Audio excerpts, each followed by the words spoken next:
तेज तुझं रूप गोड आहे खूप, बाप्पाच्या चरणाशी लाभतर सुख.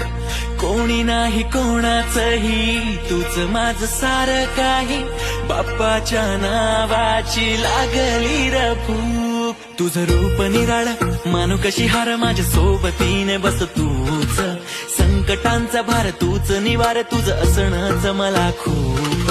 देव बाप्पा आले ना घरी, कपाळी चंदन मूषक सवारी, घरात वास दुःखांचा नाश, बोलो गणपती बाप्पा. ऐ देव बाप्पा आले ना घरी, कपाळी चंदन मूषक सवारी,